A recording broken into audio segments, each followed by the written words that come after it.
Hello everyone, I am Tasneem Dhundia. I'm an authorized training instructor for Project Management Institute PMI. I train for various certifications of PMI like PMP and other certifications. I have total 20 years of experience and I have been training professionals for certifications, mainly PMP, for almost a decade now. And in this tutorial, I'm going to talk about a very important topic, which is called Earned Value Management, EVM. In this entire series of tutorial for PMP, I'm going to talk about various important topics that people want to prepare for when they are preparing for the PMP certification. So basically in this training, we will cover EVM, which is Earned Value Management, and entire tutorial will cover various aspects of EVM.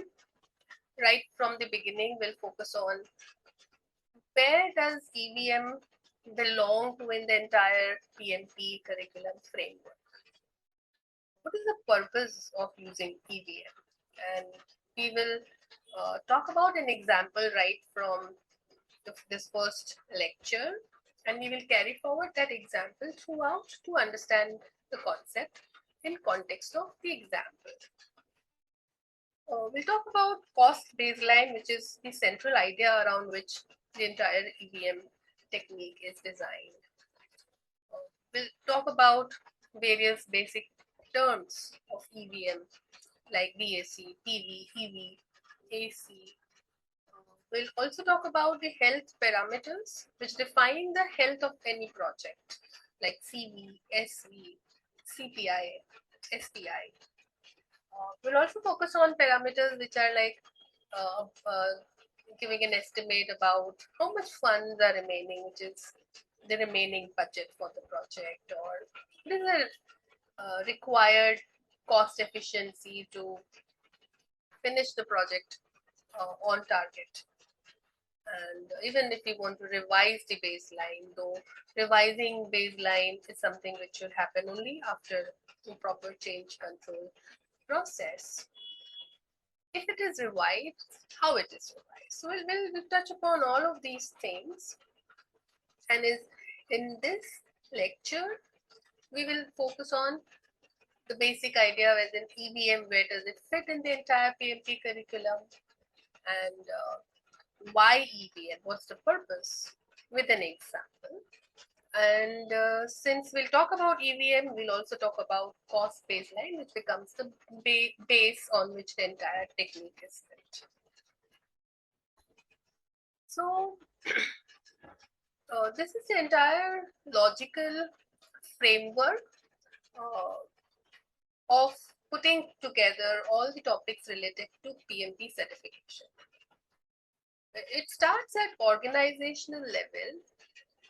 When an organization exists in a macro external environment, and they decide and choose their strategic objectives based on the vision they have about themselves for the future, and they take up projects and approve projects that cater to their strategic objectives. And once a project is approved, then only project starts. And once a project starts, it goes through these stages of initiating, planning, executing, monitoring and controlling, and closing. In fact, the entire project management framework that you see under this project level is the work of project management. So we'll talk about in detail about this entire logical framework in another tutorial. But here, this is the overall logical structure is the idea I want to reassert upon. And in this entire logical framework, where does EVM belong?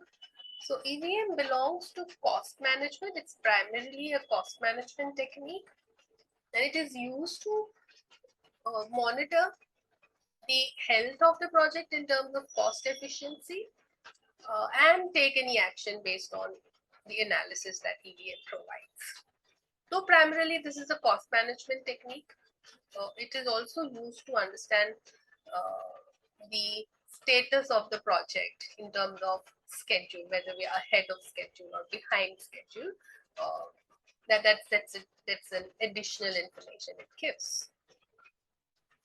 So before I introduce the example, the central idea around which the entire EVM is constructed is the concept of cost baseline, which is one of the baselines of any project. There are three baselines: scope, schedule, and cost baselines. Cost baseline and cost baseline is the approved version of the time-based project budget. Okay. An interesting thing about this cost baseline is that when it is plotted on a graph, where you have the budget on y-axis and the time as x-axis, it normally takes up the shape of an alphabet S, meaning it's quite steep in the beginning and then it becomes stagnant. So it is called the S curve. So the idea is EVM is about when we have planned this budget, which is also called budget at completion, the first term of EVM, though in general we call it as a cost baseline. In EVM terminology, this is called budget at completion or BAC. So the idea about EVM is like we have planned this BAC in a time-phased manner. So when we actually get to those points in between the entire timeline, we want to check whether we are going according to our plan, meaning are we over budget or we are under budget or we are on budget. Okay? So that is the idea. It's the premise on which EVM is constructed. In fact, these are the major purposes of using EVM. You want to measure project progress at various intervals, and it's a very data-driven approach that makes it very authentic. You use it to compare it, to figure out your project performance. You compare it against the baseline, and whatever variance you get from the baseline is a food for thought. So you want to understand, you want to analyze, you want to take some actions. You also want to evaluate and forecast various scenarios on the basis of the analysis of EVM, and even revise budget if required. So overall, that is the purpose of EVM.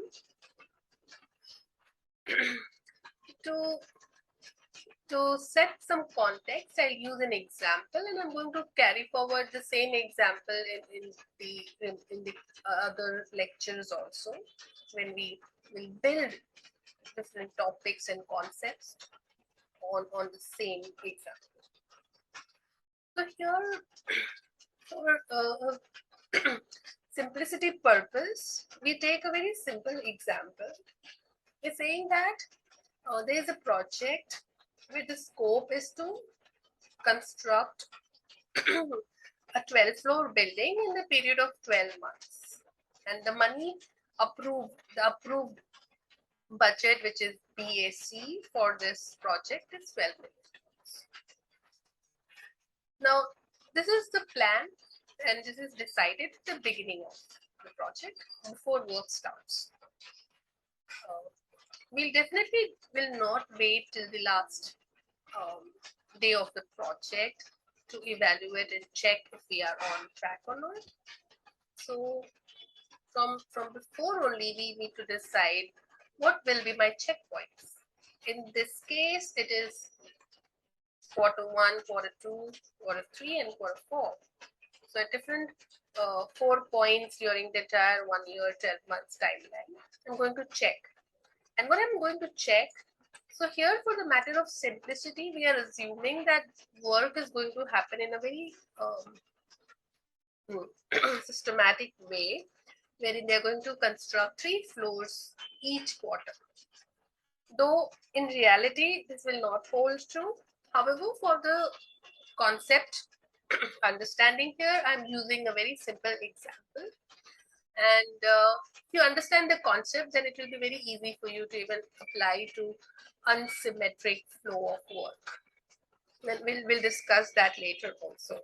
And as you can see, what we have done is we're putting this entire work as not silos, but we are saying a cumulative work that is scheduled is what. So the cumulative angle is very important, because when you reach the second quarter, first quarter already has been passed. So likewise, you take a cumulative approach here and you define your schedule for your work and say that we are going to make 3 floors at the end of first quarter, 3 floors should be ready, 6 floors should be ready at the end of second quarter, and so on. So if you look at percentage of work schedule, 25%, 50%, 75%, 100%. Now, since this is a very systematic way of equal division of work, it's all coming out as 25, 50, 75, 10%.